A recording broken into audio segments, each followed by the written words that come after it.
tervetuloa mukaan. Pyysimme teitä lähettämään meille kysymyksiä omavarastelusta tai meidän elämästä tai mistä keksittekin. Eli olemme täällä Korpitalolla ja minun nimi on Mirja. Minä olen Jukka ja lempinimeltäni ihan minä olen Susi. Ja voitko kertoa vähän sun taustasta? Joo, minä olen Turun saaristosta Nauvosta kotoisin. Mä olen asunut siis koko ikäni ja siellä liikkunut luonnossa ja metsästänyt ja kalastanut ja näin tietysti. Mutta sitten olen enimmäkseen ollut töissä ja harrastanut ja puuhastellut moottoreiden parissa. Sitten vuonna 1997 tulin Kuusamoon eräopaskouluun ja sillä tiellä olen. Minä taas olen myös Etelä-Suomesta kotoisin.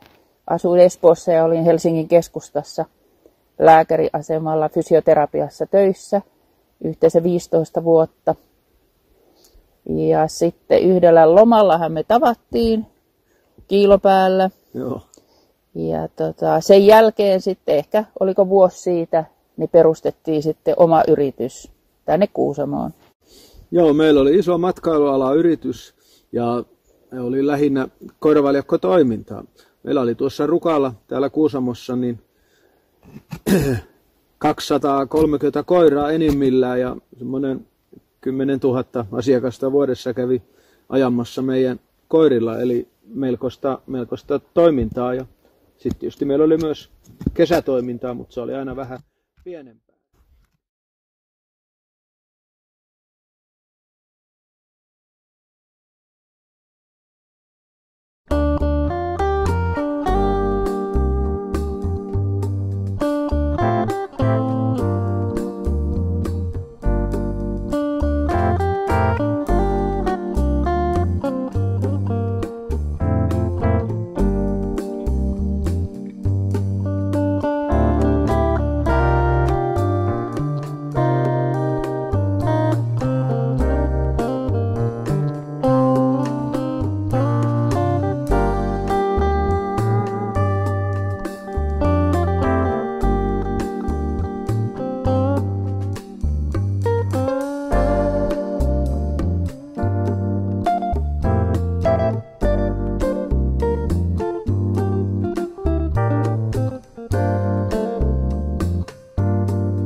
Sitten vuonna 2017 syksyllä saatiin yritys myytyä 20 vuoden työn jälkeen ja silloin löydettiin tämä paikka, Korpitalo täällä veden äärellä, kuten taustakuvasta näkyy, ja täällä ollaan nyt sitten asuttu ja oleskeltu sen jälkeen.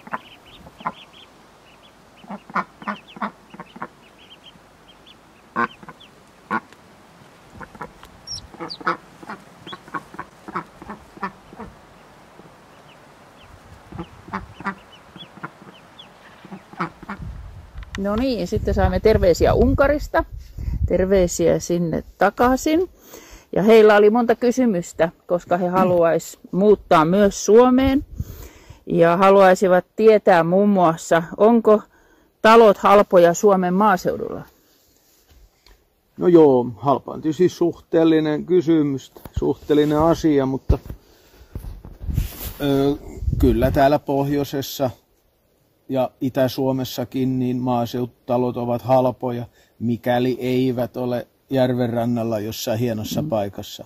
Ja mikä se halpa on? 100 000 ja alle saa maatiloja, vanhoja maatiloja ja jopa järven rannalta. Ja voi saada ihan 340 000 maatilan, kun ne ei olla järven rannalla. Mutta silloin ne on yleensä aika huonokuntoisia ja on ollut tyhjänä, jopa 20 vuotta tyhjänä, eli siellä on sitten rakenteissa voi olla jo vikaa, eli paljon joutuu sitten remonttia tekemään. Joo, näin voi olla, mutta ei välttämättä, ja ainahan maaseudulla pitää olla valmiina remonttiin, ja kykenevä jotain tekemään itse, muuten ei onnistu maalla asuminen. Sitten on, että paljonko sähkö maksaa Suomen maaseudulla tai niin kuin kylmemmillä seuduilla? No kyllähän Suomessa sähkö on minun käsittääkseni sama hintasta joka paikassa. Kaikilla. Niin, tietysti erilaisia sähkösopimuksia voi tehdä ja siirtomaksut voi olla tietysti vähän enemmän, jos asutaan kauempana. En tiedä ihan varmaan, mutta eihän sähkö Suomessa suhteessa kovin kallista ole vielä, vaikka se on tässä noussut aika paljon. Mutta tietenkin sitten kuinka paljon sitä sähköä käyttää. Ja talothan on hyvin eristettyjä. Ja puulämmityksellä paljon saa sitten, mutta jos täytyy olla valmis tekemään niitä puita. Ja jos ne puut tekee omasta metsästä, niin silloinhan siinä tulee säästöä. Tai omalla työllä maksaa sen lämmön. Kyllä. Ja tässä kysyttiinkin myös, että onko Suomen talot eristetty. Suomen talothan on tietysti tehty Suomen talveen ja meillähän on erittäin lämpimät ja hyvät talot. Meillä on yleensä kolminkertaiset ikkunat ja tuplaovet ja kaikki. Ja meillä on kynnykset ovissa, kuten monessa maassa ei ole ollenkaan. Että onhan Suomen talot tehty talviolosuhteisiin tietysti. Mutta vanhat talot sitten, jos mennään jo niin kuin 100 vuotta vanhat talot, niin niissähän ei tietenkään ole. Että 50 vuottakin vanhoissa, niin voi olla sitten, että ei ole niin hyviä eristeitä. Niin, sehän on kaikki tietysti mahdollista. Kato, joku naapuri menee. Täällä on harvinaista, kun menee auto ohi. Erittäin harvinaista. Ja sitten on, mitä pitää tarkastaa, kun ostaa taloa muita kuin putket, viemärit ja sähköt? Lähinnä se on se, että alapohja ja yläpohja on kuiva, niin silloin on talo kunnossa. Eli että katto kunnossa ja että ei ole alhaalta päässyt tulemaan kosteutta. Eli ne on ne tärkeimmät. Ja sitten vesi on tietenkin se, että pitäisi olla kaivo tontilla. Niin, jos maaseudulla asutaan, niin yleensä pitää olla oma kaivo, mistä saadaan vettä ja näinhän se normaalisti on. Eli se vesihän on hyvin tärkeää. Esimerkiksi meillä täällä Kuusamossa, niin meillähän on hyvää vettä joka paikassa. Meillä on oma porakaivo, mutta tuo vesi tuossa järvessäkin on ihan käyttökelpoista. Ja sitten kun meillähän on kuitenkin täällä Kuusamossa varsinkin, niin on 7 kuukautta suunnilleen lunta, niin täytyy sitten selvittää, että miten ne tiet pitää auki, koska näitä pieniä teitähän ei yleensä aurata yleisesti, vaan se pitää järjestää joko itse tai sitten tilata joku muu. Niin näin on. Lumityöt on aika iso asia. Mutta tämä on kyllä laaja aihe, että vaikea vastata lyhyesti. Niin.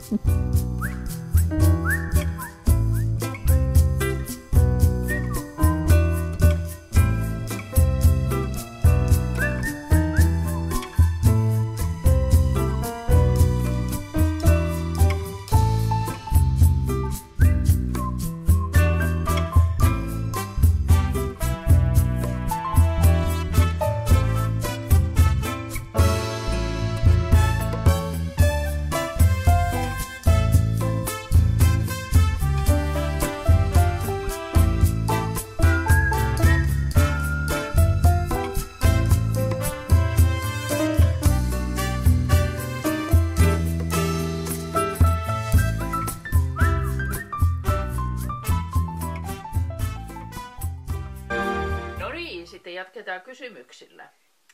Tibor ja Melinda Unkarista haluavat kysyä ja he odottavat lasta. Ja minkä nimeksi tulee Ilona, suomalainen nimi, ja he kysyvät, että onko se kuinka yleinen nimi Suomessa. Ei ehkä nykyisin, on ollut kyllä varmaan suosittu. Sehän tarkoittaa englanniksi with a joy. Ilona. Ja he kysyvät kansantarinoista Suomessa. Onko jotain semmoisia tarinoita, voiko kertoa, että mitä on esimerkiksi vanhemmat opettanut? Tai semmoisia. Itse muistan kyllä koulussahan käytiin niitä läpi ja koulussa luettiin Kalevalaa ja sen ikäisenä sitä ei ehkä sillä niin paljon ymmärtänyt, mitä nykyään ymmärtäisi. Ja ehkä enemmän kerrottiin niin kuin oman suvun historiaa ja semmoisia asioita. Mites sulla? No sellaisia jo omia tarinoita ja tietysti niitä oli niitä erilaisia. Usein eläimiin liittyviä. Niin, eläimiin liittyviä tarinoita ja näin, mutta ei tässä nyt yhtäkkiä niitä muista. Niin. Sitten he kysyivät, että mikä on kylmin sää, mikä on ollut? No joo, tässähän oli ihan 1900-luvun lopulla 99 meillä oli Kuusamossa niin 48 oli pakkasta, taisi olla vähän enemmänkin. Ja onko tässä nyt 5 vuotta vai 6 vuotta tulee, niin oli maastossa hollantilaisen ryhmän kanssa ja nukuttiin laavulla. Ja 45 oli pakkasta, kun nukuttiin laavulla ilman tulia. Se oli kylmää. Sitten he haluaisivat nähdä puukkokokoelman ja käsityöt, mutta se on ehkä tehdään johonkin toiseen videoon tai sitten liitetään tähän loppuun. Katsotaan miten tässä tulee sitten. Ja samoin Hilja, terveisiä Hiljalle. Hän kysyy kanssa pimeän ajan puhdetöistä, minkälaisia on. No, minä kai nyt pimeän aikaan niin ehkä verstaalla puuhastelen jotain, että tietysti päivällä puuhastellaan kaikennäköistä muuta ja hiihdetään ja liikutaan luonnossa ja näin, mutta illalla niin se ehkä on jotain verstashommia ja korjataan moottorisahaa tai jotain muuta. No mulla on käsityöt, ne on näitä islantilaisia villapaitoja ja sitten kudon kangaspuilla mattoja. Ja sitten tietenkin tämä videon teko, eli minä yleensä kuvaan nämä videot, editoin ja teen ne käännökset. Ja Jukka on pääosassa esiintymässä. No. Niin se menee hyvin. Sitten Deni kyselee, että missä meidän sijainti on, mikä on lähin kaupunki ja lähimmät naapurit. Vakituisen naapurin on noin 2 kilometriä ja kauppaan meille tulee kesällä noin 10 ja se on lähin kauppa. Sitten Kuusamon kaupunkiin tulee 50 kilometriä, mutta se on pieni paikka. Rovaniemelle tulee alle 200 ja Ouluun tulee semmoinen 250 vähän enemmänkin. Ja kesämökkeilijöitähän tässä on jonkun verran. Kaikki on aika jo iäkkäämpiä ihmisiä. Joo, muutamia mökkejä on lähempänä, mutta kyllä täällä rauhassa saa olla. Ja sitten he kysyvät, että kuinka monta hehtaaria meillä on? Meidän tila on juuri nippanappa 6 hehtaaria, eli ei kovin iso. Tästä vanhasta maatilasta niin on jaettu pois ja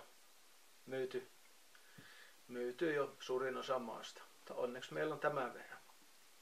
Metsää ja sitten on järvenrantaa. Niin, järvenranta on pitkä matka ja ei nyt tiedä voiko metsäksi sanoa, mutta on siellä sen verran tukea mitä itse tarvitaan ja polttopuuta loppuu elämäksi todennäköisesti sen verran se puu kasvaa kuitenkin. Ja sitten seuraavana on meidän innokas kommentoija Sakaria. Hello from Finland, Sakaria. Hello, Sakaria. Ja hän kysyy, miten toteutatte permakulttuuria, eli lähinnä kasvimaalla, silleen, että se on mahdollisimman luonnonmukainen, ei käytetä mitään myrkkyjä ja hoidetaan sitä maata, ettei vaan oteta sieltä, vaan annetaan sinne maahan niin kuin takaisin. Ja kasvit kierrätetään, maa-ainekset kierrätetään, mahdollisimman luonnonmukaisesti, se on ehkä se. Mutta ei mitenkään orjallisesti, vaan aina sen tilanteen mukaan. Maata ei periaatteessa käännetä nykyisin. Ehkä isomme perunamaata käännetään jonkun verran. No se on vähän pakko. Niin, mutta muuten vaan lisätään sinne tavaraa. Sitten hän kysyy, että löytyykö täällä töitä ulkomaalaisille? No riippuu mitä tekee ja jos on valmis tekemään kaikkea, niin silloinhan töitä löytyy ja jos on joku erikoisala, niin löytyy, mutta tietysti jos ajatellaan Kuusamoa, niin Kuusamo on pieni paikka ja Kuusamo elää matkailusta ja Ja totta kai meillä on ympärivuotista matkailua täällä, mutta lähinnä se on talvi joka elättää työntekijät, niin vaikea saada ympärivuotista työtä täältä. Tietysti taas jolla hoitoalalla tai jos on joku erikoisammatti, niin kyllähän se onnistuu. Ja IT-alalla kai voi töitä tehdä missä tahansa ja tänä päivänä. Englannin kielellä. Niin englannin kielellä pärjää. Mutta palveluammateissa pitäisi melkein osata suomea. Niin, kyllä. Ja sitten hän kysyi, onko Suomessa rasismia?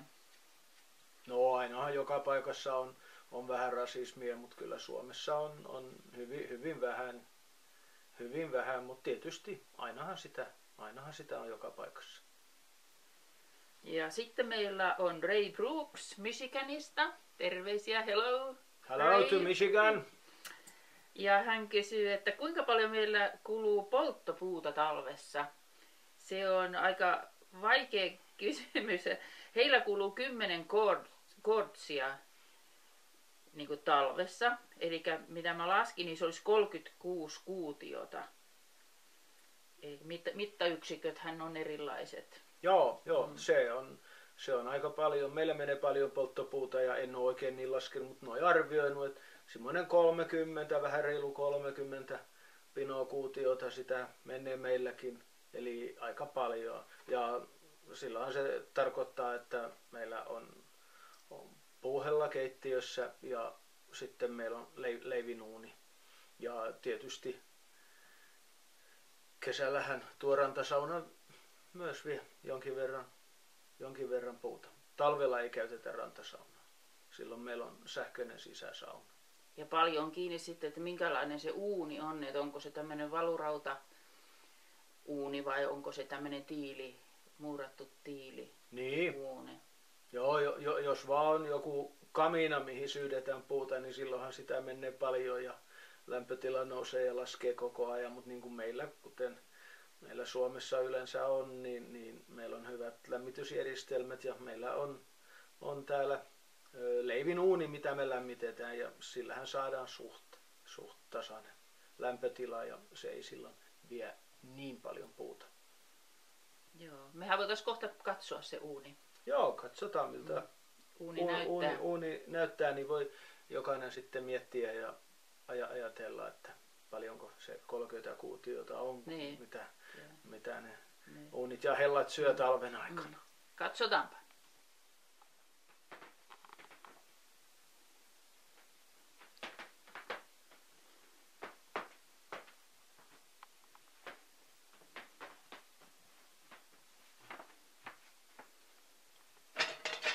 No niin, tältä se näyttää sisältä. Ei paljon näytä. Pimeä. Tänne mahtuu semmoinen 80 senttiä pitkiä puita. Melko pitkiä puita mahtuu. Ja sitten tulee perään ja luukku kiinni. Ja tuossa ylhäällä on pelti. Nyt on savupelti kiinni. Toinen pelti on häkäpelti. Niin savupelti auki ja tulet. Ja sitten kun on tuli hiipunut, niin pelti kiinni. Ja eilen on lämmitetty ja tää on tosi kuuma.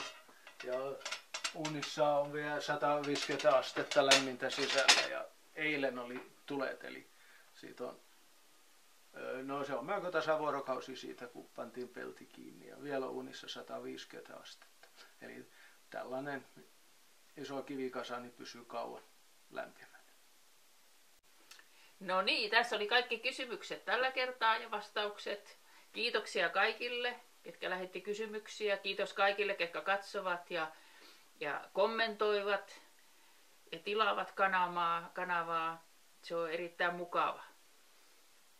Joo, muistakaa peukuttaa ja tilaakaa meidän kanava. Toivottavasti pian saataisiin se 1000 tilaajaa täyteen. Se olisi tosi mukavaa. Muistakaa tilata, sehän ei maksa mitään, se on ilmaista. Hei hei!